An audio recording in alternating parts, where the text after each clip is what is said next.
Assalamualaikum warahmatullahi wabarakatuh, teman-teman. Ini adalah Syihab dan Syihab edisi Ramadan. Hari ini kita ingin belajar dengan Abiku Syihab soal apa itu sunnah.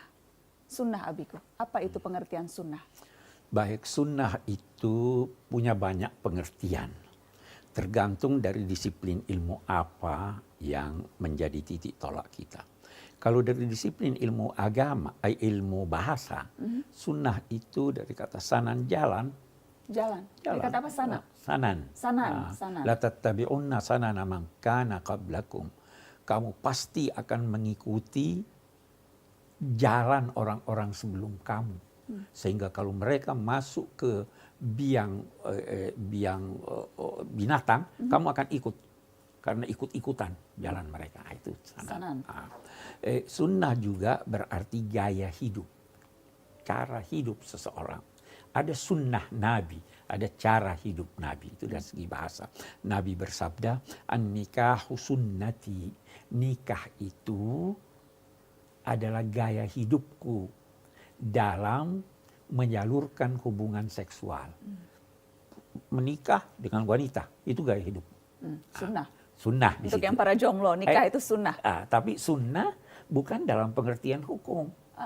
Sunnah dalam pengertian hukum itu adalah sesuatu apabila dikerjakan dapat pahala, tidak dikerjakan tidak berdosa. Nah, karena itu kalau tadi jomblo dan bukan jomblo, nikah itu hukum dasarnya apa? Hukum dasarnya boleh. Boleh. Terkadang jadi wajib kalau dikhawatirkan yang bersangkutan terjumus dalam haram. Terkadang jadi haram kalau dia tidak dapat melaksanakan fungsi-fungsi perkawinan.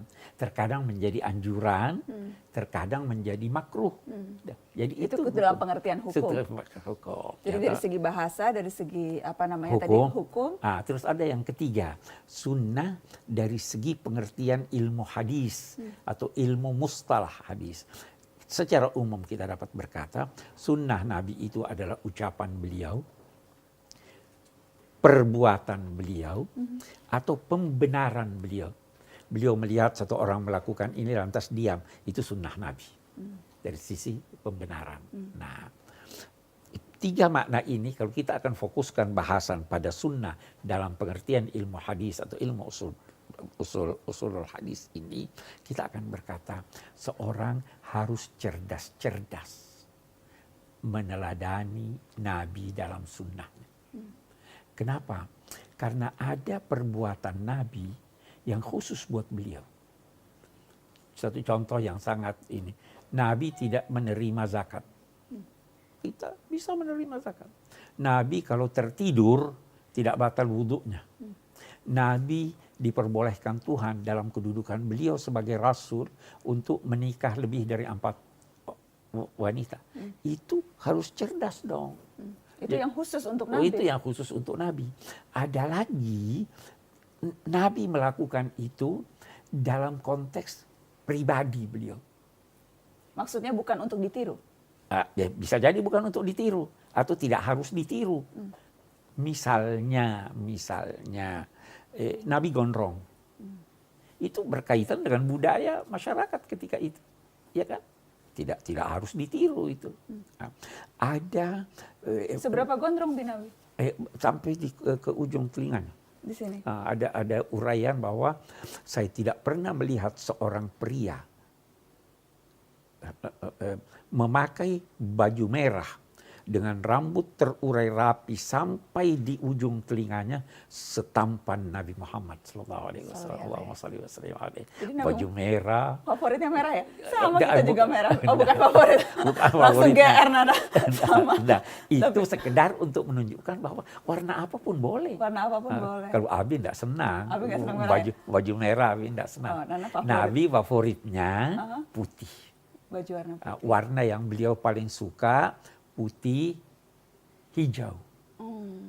Itu indah itu buat beliau. Nanti kita harus bahas khusus soal gaya hidup Nabi. Oke, bagus. Tapi kita lanjutkan soal sunnah ini, Jadi harus cerdas-cerdas melihat. Harus cerdas. Ada satu orang sekarang berkata begini, saya mau mengikuti Nabi dalam perkawinan. Saya mau kawin dengan anak gadis umur 15 tahun. Boleh enggak itu? Boleh lah. Mestinya cerdas lah. Memangnya Anda nabi? Sombong ya? Sombong dia mengaku dirinya mau ikuti Nabi. Ada hal lain. Kalau mau ikuti Nabi, mau poligami, kawin dengan janda-janda tua seperti Nabi, ya kan? Ya. Jadi harus cerdas. Terkadang ada ucapan Nabi yang beliau sampaikan dalam konteks masyarakat beliau sebelum perkembangan ilmu misalnya. Ada ayat turun, persiapkanlah menghadapi musuh kekuatan. Nabi artikan kekuatan itu adalah pasukan kavaleri. Belum ada atom, belum ada ini, ya kan? Jadi itu harus kita. Nabi terkadang mengucapkan suatu ucapan atau bertindak dengan suatu tindakan yang beliau sesuaikan dengan kondisi masyarakat ketika beliau itu ada di sana. Nah, jadi kita harus cerdas melihat. Nabi terkadang sebagai rasul, dia menyampaikan sebagaimana apa yang diperintahkan Allah. Nabi terkadang sebagai mufti, memberi putusan. Ini bisa diikuti orang, fatwa Nabi. Nabi terkadang sebagai hakim yang menentukan hukum.